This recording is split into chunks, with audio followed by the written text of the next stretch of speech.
Welcome to the PA Insights podcast, powered by NCCPA. Today, we're talking about mental and behavioral health concerns.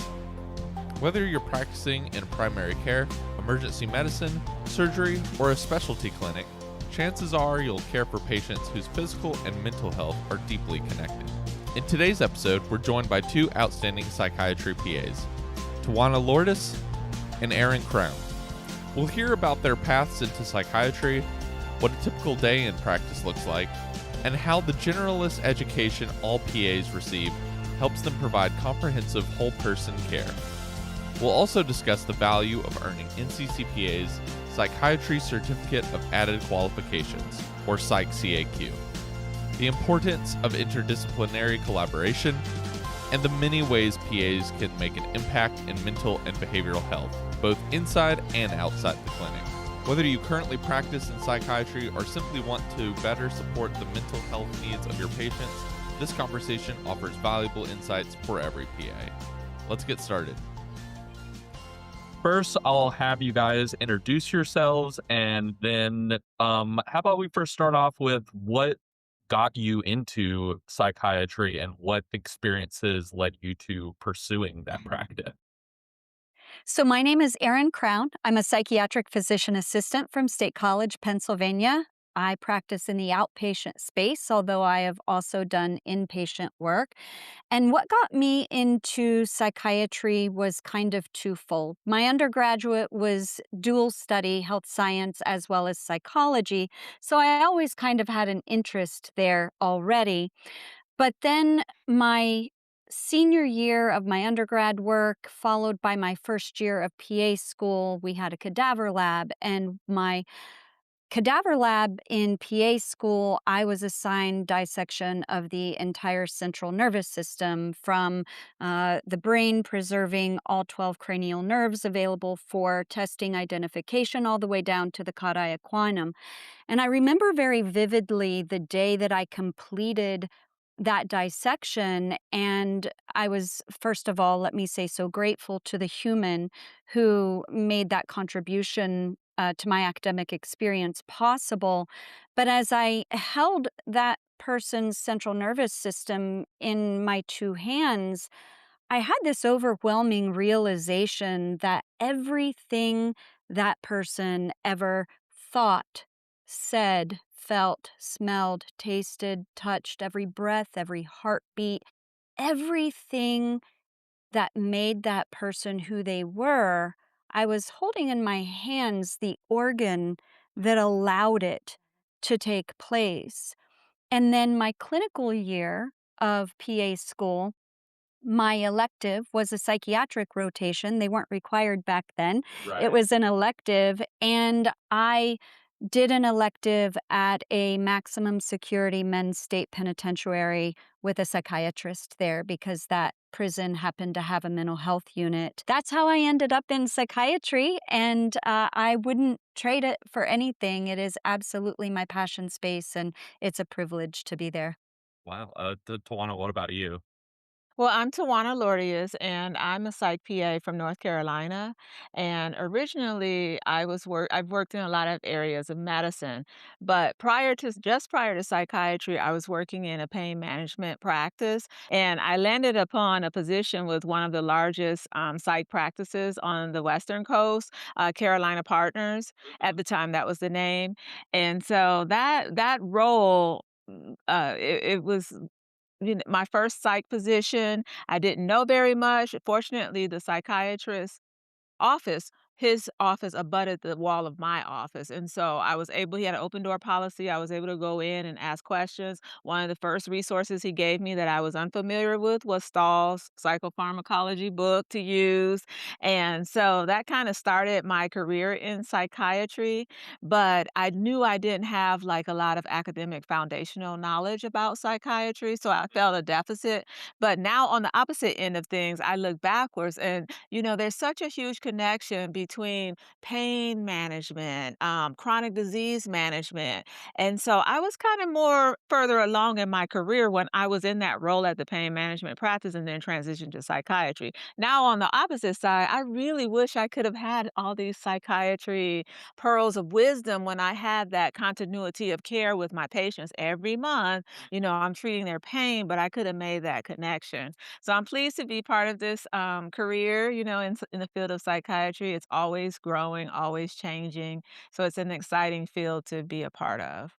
Curious with, the field constantly growing and constantly changing, like what challenges or obstacles have you guys experienced while practicing in this field? So I think some of the challenges that I had when I first started out are very different than the challenges that I experience today. When I was very first entering the field of psychiatry, PA education is condensed, right? It's intense and condensed, and my educational experience was fantastic, but we're also taught as PA students that you're going to graduate, so you better keep learning, right? And I think I really took that to heart, and thankfully I was taught that along with all the many amazing and appropriate and in-depth things that I learned as a student. But without that being the overarching message for me as a student, I think I may have been more likely to feel discouraged, whereas instead I felt reminded that that's how I was going to feel. Like I needed to keep learning and I needed to keep growing and I needed to find mentors and educational opportunities. And so I think that's where I was earlier in my career. At my point in my career now, I'm a business owner. I own my practice with my supervising physician. We serve many thousand individual patients that are unique on an annual basis. We have robust services available in not only psychiatry in our clinic, but also primary care, obesity medicine, and aesthetics. And now the challenge for me is, when do I stop dreaming and when do I stop um, expanding services and when do I stop trying to, meet all of these needs for these patients that I care so much about? And I hope that answer is that I don't. I hope that answer is that I continue to seek to find people to come alongside me and do the work with me, whether it's in my clinic or in other places across the country and potentially maybe even around the world eventually. So, since PAs are educated as generalists, how does that equip them to bring a unique perspective to physical health and mental health concerns? You know, Depression just looks like depression in the absence of more information, right? Right. And sometimes, whether it's because of productivity requirements or time constraints or burnout or lack of knowledge or support on the professional uh, side of things, people can become complacent and see someone reporting low mood, anergia, avolition, sleep problems, appetite problems, and immediately jump to, oh, you have major depressive disorder. When in reality, someone presenting with those symptoms, we have a duty as a clinician to make sure that it's not first Mhm. being caused from some other medical reason, right? Even the DSM requires that it cannot be better attributed to a known physiologic or unknown physiologic cause. So, doing the appropriate workup to make sure we don't see a thyroid dysfunction or anemia, or I live in a college town. It is amazing how much mono I still diagnose. And so we are trained as generalists and capable not only of ordering laboratory testing to rule out those sorts of things, but also to interpret those reports and to have those differential diagnosis conversations with our patients to say, I know you're telling me you feel depressed, but we have to first make sure that it's really depression, because if it's not, my medication isn't going to be helpful for you. And we need to make sure we're treating the right thing. Tawana, I want to ask you if you had an experience off the top of your head about the medicine and physical health comorbidities that you care for as a psych PA. I do have an experience that occurred fairly recently. I had a young man that I had been seeing for months, and doing telepsych, you're in a unique position because you're not actually laying eyes on your patient in real time. But during our visit, I noticed that he looked as though he was a bit diaphoretic. He looked more anxious than usual, and we do encourage our patients to get vital signs. Unfortunately, that's quite difficult because they don't. That's not something that they're thinking about when they're coming to their appointment. But I really encourage him to get his vital signs done and to get back to me. And I look at compare their vital signs from visit to visit, and I noticed that his blood pressure and his heart rate was trending upward. So I was able to call his primary care provider because they wouldn't see him right away, but I really had concerns.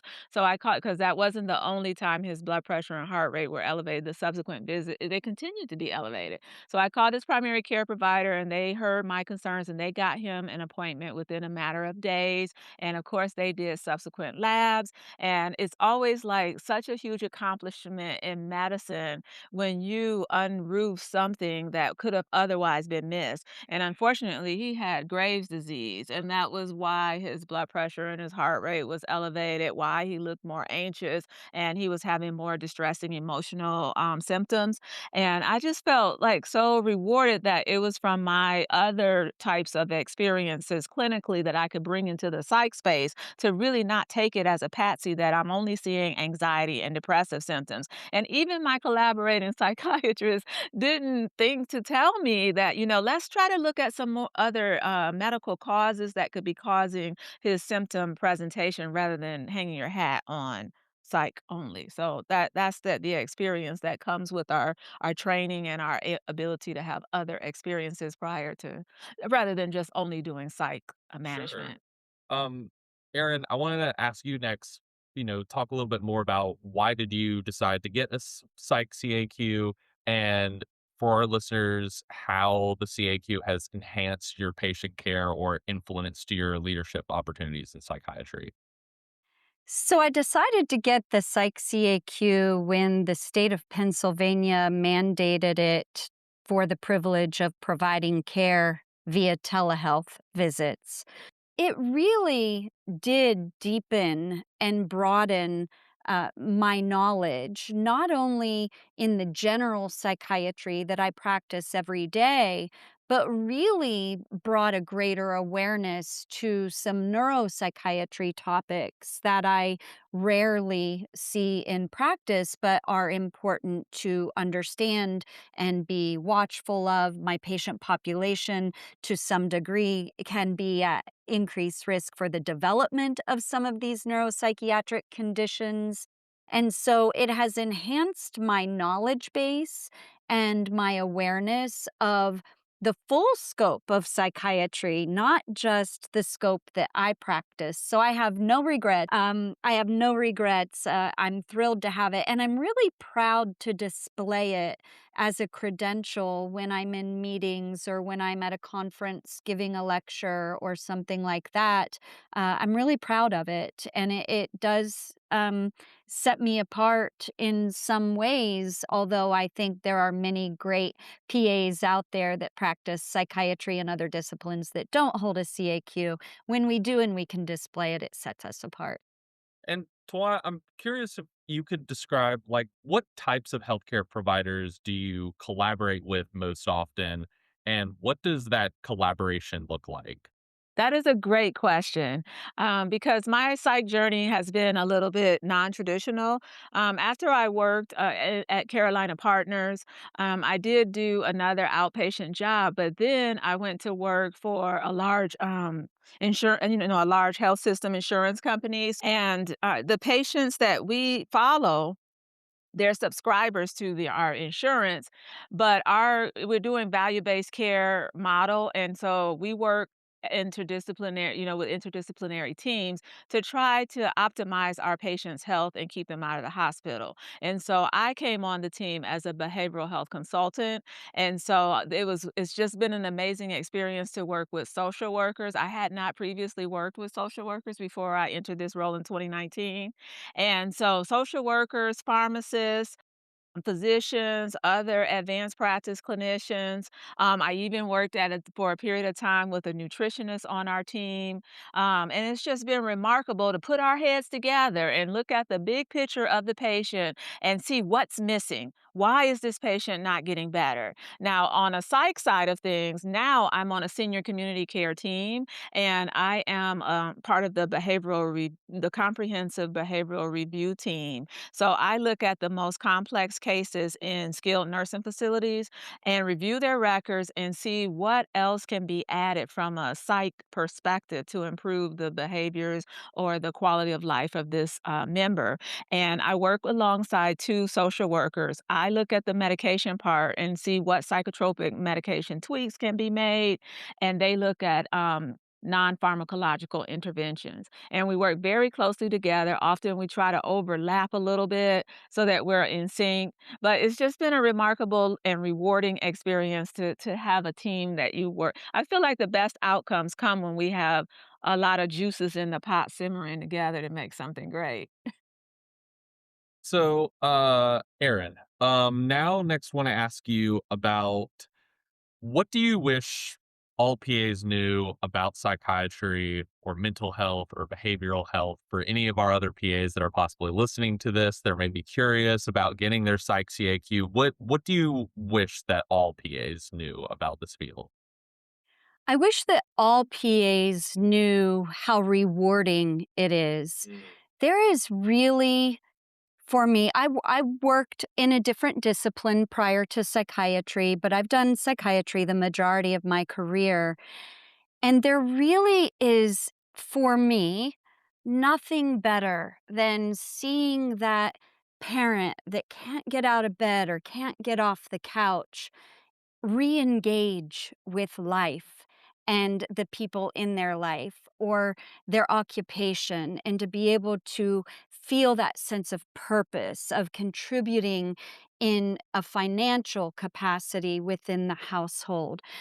There's nothing better than seeing that person who is experiencing their first episode of psychosis be surrounded with care partners, whether they be family and friends and other natural supports, or whether they be professional care partners, such as case managers, peer support specialists, therapists, med management providers like myself, to provide them with the psychoeducation about what is psychosis and why do we believe it happens and why you, to the degree that we could even begin to answer that question or hypothesize about that with them, but to let them know that their diagnosis does not define them. And for clinicians to understand, PAs to understand that no matter the area of discipline of medicine that we're practicing, everybody's got stuff, yourself included, myself included. Everybody's got stuff. And we must recognize that to provide compassionate, empathetic, whole person care to the people that are in front of us. And the rewards that come with it are just there really are no words. Someone would say, "Oh, you're so altruistic." No, I really am not, because I get something from it. I get that warm fuzzy. I get that great feeling when I see someone's life made better, and I got to be a part of that. And as far as the CAQ and psychiatry goes, I think those are personal decisions that PAs need to make. Do I want it? Do I need it? Regardless, be proud of your PAC. And if you want the CAQ, go get it. Don't let anything get in your way, and be proud of that as well, because it is no joke to be a PA. The academic standards that we're held to, the certification and maintenance requirements that we're held to, it is really a serious thing, a serious profession that we're part of. And I think we are excellent care providers. So.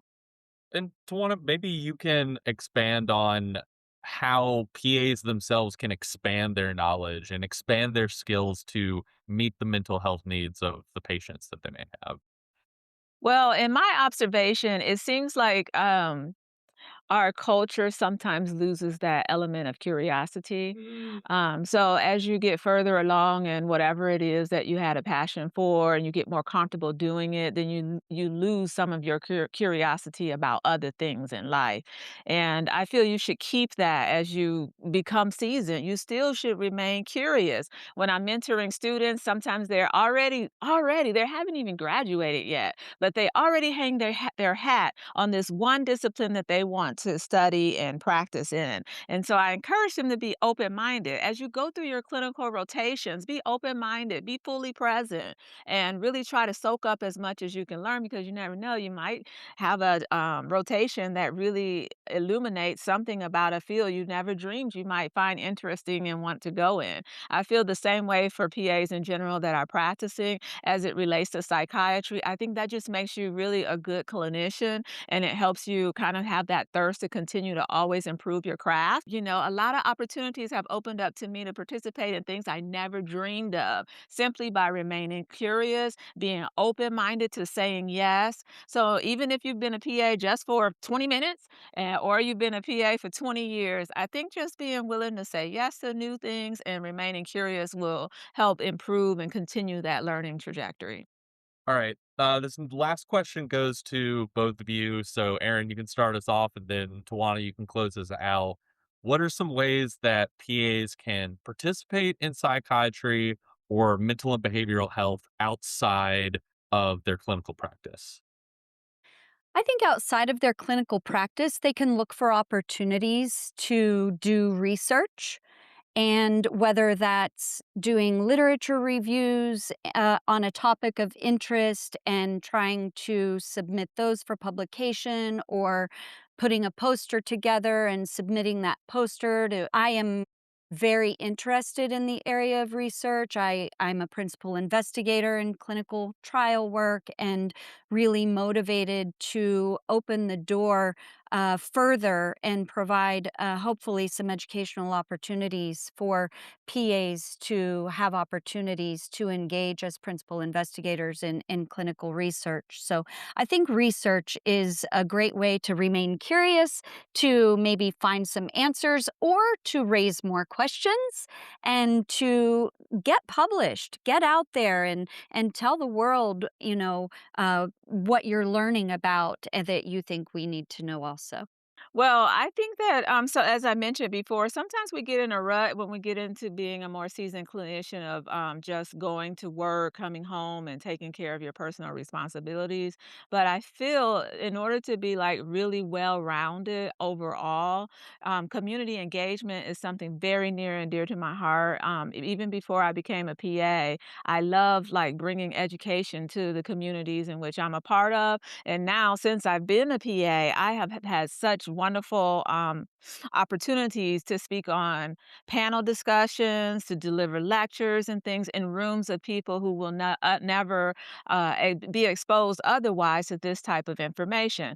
For many years, up until my schedule got so busy with some other conference attendance things, I served as a captain for the National Alliance on Mental Illness and for their annual fundraising campaign. And that was a wonderful opportunity. You're meeting people from the public who just want information of how to take care of their loved one who has a serious mental illness. You're knowing what resources are in the community as a clinician who's just walking and volunteering. You get to know down the road there's this practice that meets the need for this particular part of psychiatry. And then there's the American Foundation on Suicide Prevention. They also take volunteers. You don't have to be an expert. They will give you the slide deck and you can go into these different spaces and deliver content with research-based material. So just being willing to say yes, there's so many opportunities. I would be remiss if I did not mention, for those of you who may have an interest in psych, to consider partnering with the Association of PAs in Psychiatry. This year, we have a whole every month, the last Tuesday of the month, we have a guest speaker who'll deliver educational content on a psych topic, and it's free for you to come if you're a member. It's free for you to join our call via Zoom and just network and collaborate. Maybe you're not practicing full-time in psychiatry, but you could use a few extra pearls to better meet the needs of your patients by networking in that forum. I have a whole lot of other things that I can recommend, so people can reach out to me individually, but just being curious and open-minded and saying yes when opportunities present can really improve that learning curve. Well, Erin and Tajuana, thank you so much for joining us this week. It's been a really wonderful conversation. I'm sure we could go for multiple hours if we really wanted to, but just want to thank you again, and hopefully we'll have you back soon. Thanks for Thank having you. us. We want to thank Tajuana and Erin for joining us to share their insights. Both serve on the Partners in Mental Health Steering Committee led by the NCCPA Health Foundation, which is dedicated to advancing the role of PAs and strengthening partnerships to address mental health and substance use disorder.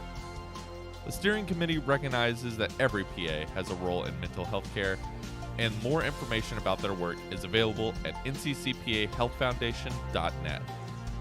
Meanwhile, if you'd like to learn more about NCCPA's Psychiatry Certificate of Added Qualifications, including eligibility requirements and exam resources, be sure to visit nccpa.net. Thank you for listening to this episode of PA Insights. Be sure to subscribe wherever you get podcasts, and if you enjoyed today's episode, be sure to leave us a rating or a review to help more PAs discover the show. See you next time.